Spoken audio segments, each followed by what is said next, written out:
Talon! Tumalon ka! Ako tatalon dyan pag di ka tumalon. Wala. Talon na! Woo! Tumalon. Napunta. You stupid. So, what's up sa inyo mga ate at kuya? Ako nga pala si Kuya Len at nagbabalik na naman tayo sa bagong episode natin na Craft. So, pansin nyo, hindi na siguro ako daily mag-upload. Baka ano na lang ako, every other day. Kasi, mahirap din sa akin yung daily kasi same edit, same record yung ginagawa ko nun. Kaya, pagpasensya nyo guys kung hindi ako makapag-daily. Pero same every other day kaya naman. Kaya ko yung every other day. So ngayon yung agenda natin today is ano agenda natin today? Last episode kasi nakapagpa-level na tayo. Tingnan ngayon, defense natin is 16, attack natin is 16. So pwede na tayo mag-equip ng ano to? Ay, ang ganda. Pinenda tayo mag-equip ng diamonds. Pero hindi ako naka-full diamond ngayon kasi nga kukulangin ako ng diamonds. Kapag full diamond naman ako, siguro pwede naman. Kasi may mga enchant din kasi to eh. Wala pala. Sige, try natin mag-full diamond. Full diamond tayo. Kasi ang agenda natin ngayon is gagala tayo. And kailangan ko mag-loot ng maraming battle tower as in. Kasi kailangan kong makabuild ng kailangan ko ng resource bago ko kalabanin yung dragon. Boots. Tama. Ayan, may saurap pa tayo apat. Okay lang pala. Okay, Allah. Heavy to. Yun lang. Heavy yung natin. Makagawa ng hindi ako makapag-summon guys. Kento pala.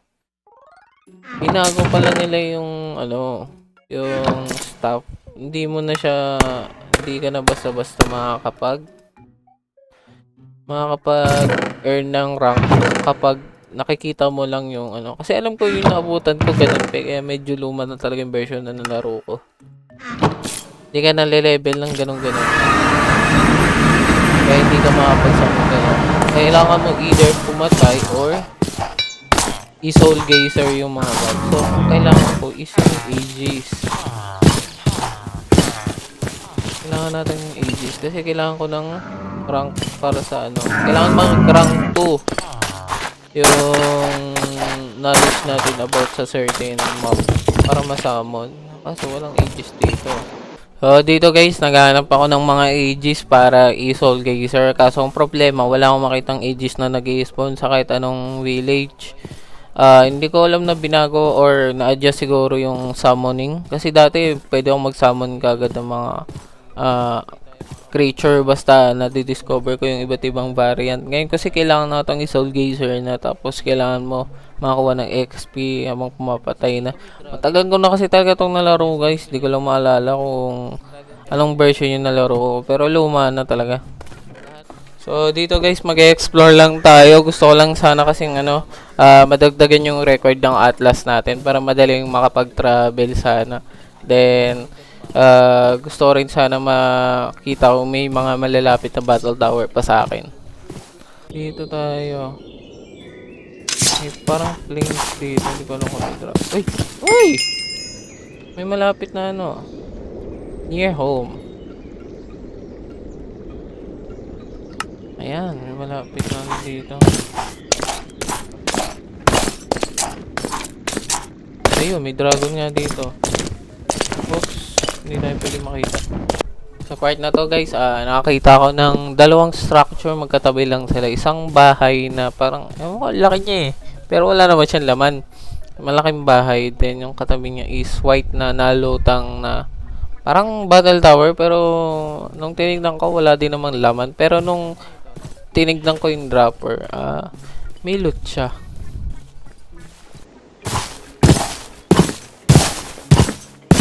Kailangan muna natin patayin yung apoy kasi may nag-i-spawn na dalawang demonyo.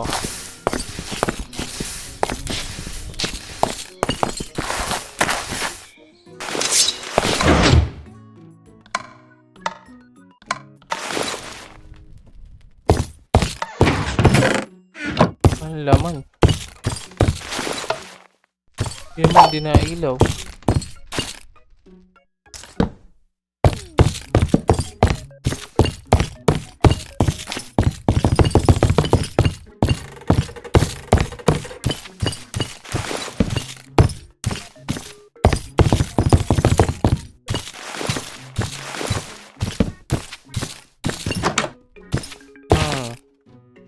Wala naman laman eh.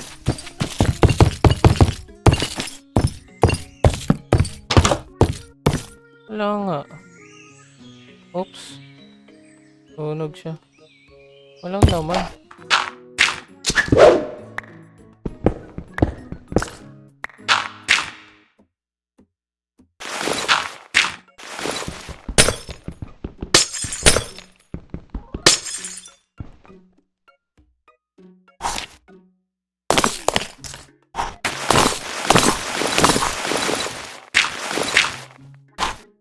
Oy! Oy, may enchant. Smite, Bane of Arthropod, saka smite ulit. Ayun. Meron ditong structure. Mega, ano to? Mega dungeon. At feeling ko ito yung minugame ko na pillager. So, hindi ganyan yung hanap ko eh. Ang hanap ko yung normal na. So, sa part na to mga ate at kuya, check ko dapat yung Mega Battle Tower kasi gusto ko tignan kung malulutan ko. Kaso nung palapit na ako, may dragon naman kaya hindi na ako nagpatuloy. After no, nag-ikot-ikot lang din ako. Nag-proceed lang ako sa walang dragon. Kaso nung napansin ko, nung nagmamark na ako ng atlas ko, sobrang daming dragon pala talaga doon sa paligid ko. Halos lahat ata ng direction may dragon. Kaya wala akong ibang choice is malusatan yung isang dragon para makapag-proceed ako doon sa pag-adventure ko. Then, dito naman sa part na to, guys, nakakita ulit ako ng Mega Battle Tower. Tapos, subukan ko siyang akyatin. Hindi ako pwede mag-place ng block or sumira. Kasi, yung may unknown power daw, kailangan ko ata sirain yung end crystal para magawa yon. Then, yung isa sa kinaproblema ko is may Vex spawner. Kaya, hindi rin ako tumagal dun sa Battle Tower. Umalis din kagad ako kasi ilang hits lang ako ng Vex kapag na-headshot ako niyan. Oh, may dragon ulit. Yan ba yung kanina? Yan din yun. Tapos nun, nag-proceed lang ulit ako sa pag-iikot.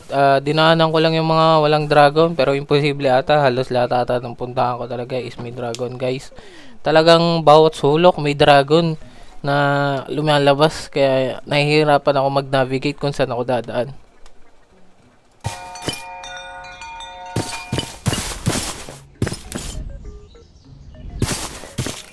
Dragon, guys. Tapos sa part na to may nakita akong brick house. Madalas sa mga brick house na ganito is merong mga gamit na magaganda. Pero ang maganda dito is may mga enchant na gamit. Guaranteed laging merong ganun. Tapos iron pataas siya. Hindi. Iron below yung mga gamit. Yun. So kahit na iron sila, meron minsan na enchant na magaganda. Eh nakakuha nga ako. Gulat ako sa'yo. Power 1 bow, oh. Ang ganda. Medyo okay to, ah. Ganda nitong, protection 3. Pero may slow. After no, nag-proceed lang tayo sa adventure din. Pag-notes sa Atlas kasi kailangan talaga natin ng record para mas madaling makapag-libot ng mid to late game. Aha. Aha.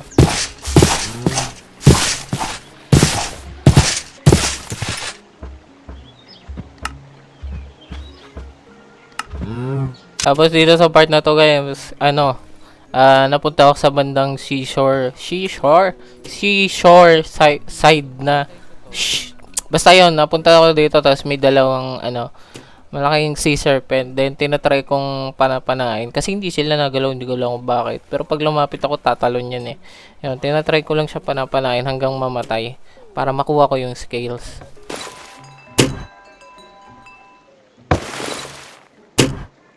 Ano bang klaseng crossbow to?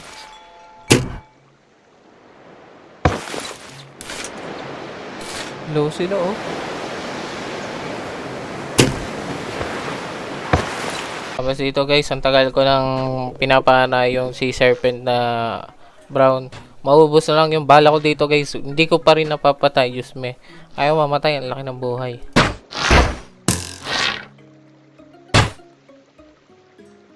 Tapos ayun na nga, naubos guys yung arrow ko, pati bolt. Hindi man lang namatay yung kahit isang Sea Serpent. Tapos sumakto pa na hindi sila nagalaw. Sayang, ganda sanang chance na panapanain.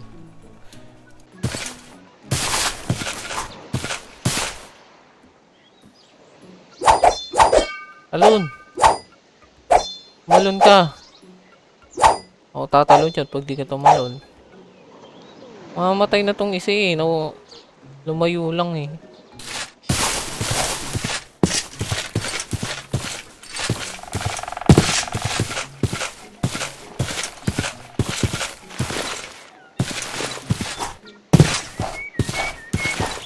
Wala. Talo na. Woo! Malun. Saan napunta? You stupid. Sa ulo ka pa nga.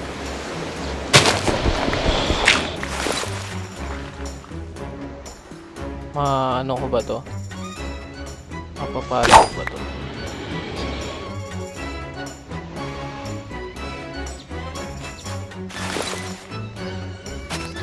Oops! Walang kung paano ko ito papatayin.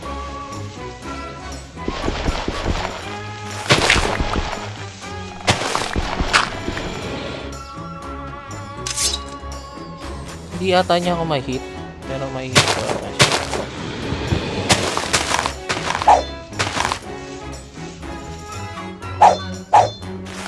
Huwag mo akong i-hit.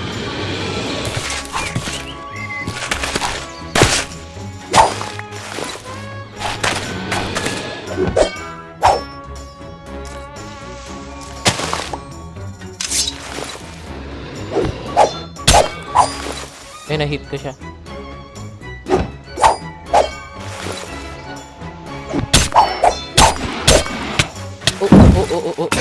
Oh! Grabe yun. Grabe yung damage. So, yun nga. Akala ko guys, kaya ko yung Sea Serpent. Di ba pala? Tapos nalaglag pa yung full diamond ko na armor. Tsaka yung iba kong loot. Pati kasi naman sa backpack. And may 5 minutes lang ako para makabalik doon. And layo nun. Kaya, trinay ko pa rin naman. Pero tingnan nyo na lang mangyayari. Dito nga guys, trinay kong mag-summon ng Gru o basta yung nalabas sa dilim tapos papatayin ka kasi nagdadrop ng Ender Pearl yun eh. Yun lang yung way ko para makabalik ka agad sa loot ko kasi may 5 minutes lang ako para balikan yun. Problema naman walang nag-i-spawn. Kaya trinay ko na lang dito maganda sa labas ng base ng Enderman kasi pwede naman yung Enderman mag-drop din ng Ender Pearl. Ang problema naman yung spawn rate ng Enderman sobrang baba din kasi may iba ding nag-i-spawn na umaagaw ng spot niya.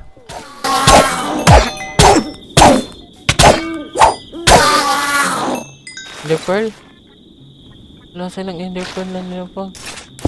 Inabot na ako ng umaga guys. Wala talaga akong makitang ibang Enderman na nag-i-spawn. Tapos ang nangyari pa, may blight pang nag-i-spawn na patuloy akong pinapatay-patay. Kaya hindi ko na rin magagamit yung yung grave scroll kahit ano. Kasi yung latest death spot ko na is yung malapit sa base ko. Kasi nga binubugbog ako ng blight eh.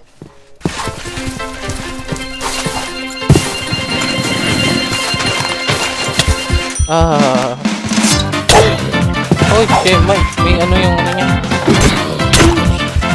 May thorns.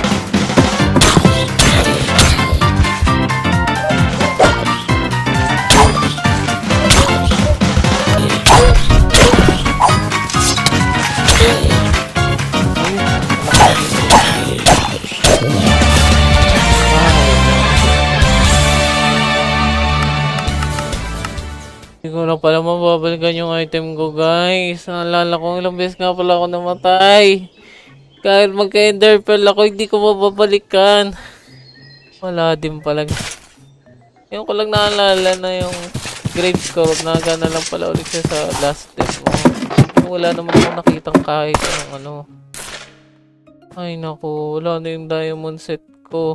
So guys, naisipan ko nga kasi hindi ko na mababalikan yung diamond armor ko. Wala na, nag-despawn na yung pati ibang item. Yung bag na lang yung babalikan ko. Kasi yung bag, hindi naman siya nagbe-break or nagde-despawn. Depende na lang kung may nasira, kung may sumira. Kasi ang makakasira lang siguro nung kapag yung sa lightning. Hindi ko sure. Pero hindi mo masisira ng sea serpent yun. Kaya gumawa na lang ako ng mga items na kailangan ko. Gumawa ko bagong crossbow.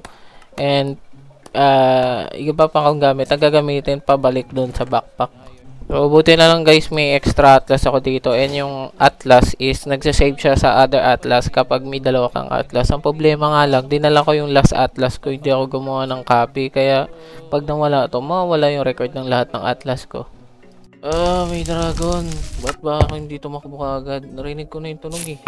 So, nagtataka kayo ba't paano ako namatay. Hindi ko ni-record kasi wala akong nakikitang dragon guys. Ang tagal ko naglalakad, wala akong nakikitang dragons doon sa dinadaanan ko. Hanggang sa may narinig akong lumilipad ng tumira na sa akin. Tapos huli yung pakpak na to. Narinig ko na basta hindi nag-render yung dragon pero tinamaan ako nung breath niya. Namatay ako doon guys, nagulat din ako. Kaya wala akong record kasi wala naman ako dragon nakita talaga. Tapos nung binigyan ko nga yung gamit ko guys, yung iba is wala na, nasunog siya nung breath. Nung pagkabugaw siguro nasunog. Then yung natira na lang talaga mainly is konting armor piece. Then yung pinaka backpack ko. Wala mo masyadong halaga dun wala, yun lang natira sa akin guys eh. Buti na lang may malapit na village dun sa inaanohan ko. Kaso kailangan ko makadaan dun sa madaming jaws. May alpha pa.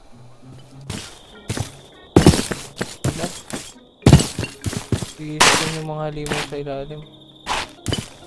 Ang takbo ko pag ganito. Ito.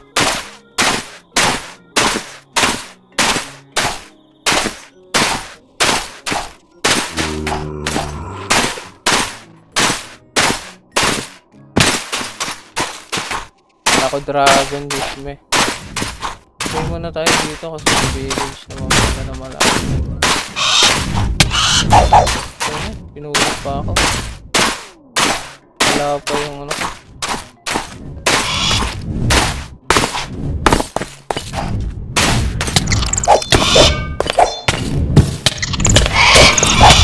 Ayun! Hindi ko pa napuntahan yung ano. Matay na naman ako. Ayan nga guys, namatay na naman ako. Sobrang lapit ko na doon sa bahay. Papasok na lang ako, namatay pa ako dahil doon sa paniking yun. Nakakainis. Nai-stress na nga ako nito eh. Kasi pagbalik ko, nag-despawn din yung item ko. Bali, 2 full diamond armor na nawawala sa akin guys. 2 full diamond armor nang nawala sa akin. Nawala na rin yung iba kong loot na pinagagawa. Naubos na yung resource ko. Kaya yung time na yun gusto ko na mag-quit kasi tinatamad na ako maglaro. Pero trinay ko pa rin lootan yung village. Okay, hirap po paglutuya.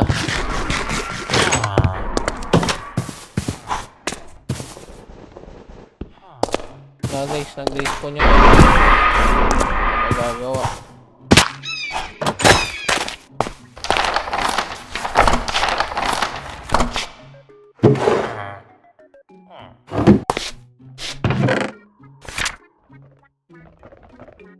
Loot dito.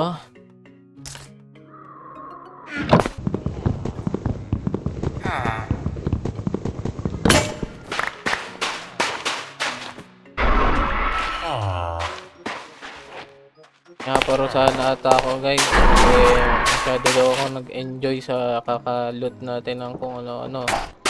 Yan, kaya papatay-patay ako paulit-ulit. Just me. May village pa ulit ata doon. May dragon na naman. Ay, hindi ata siya village, no?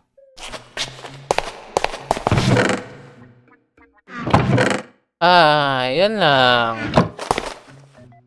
So guys, baka hanggang dito na lang muna tayo. Ang daming fail na nangyari dito sa episode na to. Isipin nyo, namatay ako una, namatay ako una, naka full diamond armor, nawala na yung full diamond ko.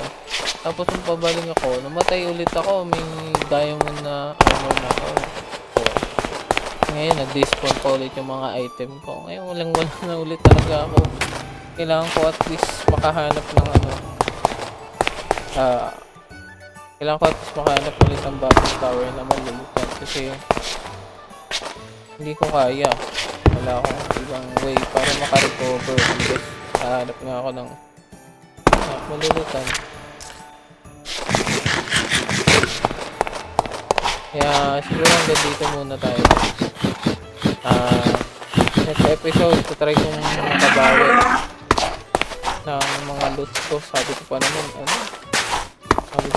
nag-aano ako. Aayos ako ngayong episode para makahanap ng dragon. Makahanap ng dragon. Makapatay ka agad ng dragon. Wala, ang hirap talaga guys eh. Pero thank you pa rin sa walang sawang suporta guys. Nagpapasalamat ako sa mga nagbe-views ng video ko. Nagko-comment, na-appreciate ko kayo sobra-sobra. So thank you. Mag-subscribe kayo pag di pa kayo na-subscribe. Tutuloy natin to kahit nabubugbog na ako. Ganito talaga. Nangyari talaga to guys sa Aircraft. Dito talaga Aircraft. Talagang paparusahan ka. Akala mo safe ka na. Pero akala mo nakakapag-progress ka na o kaya nakaka-move on ka na gano'n. Nagpaparusahan ka, hindi pa pala. Yan, so babawi na lang ako next episode. Try natin next episode. Ma-recover yung mga loot natin ng pag-hunt ng battle tower. So try ko mag-hunt ng walang item muna para hindi sayang yung mga loot. Uy, para hindi sayang yung mga nalulot ko guys. Hindi na nasasayang yung mga loot ko eh. Yan, hindi na lang may malapit na what's up. Kita-kita na tayo next episode guys. Salamat!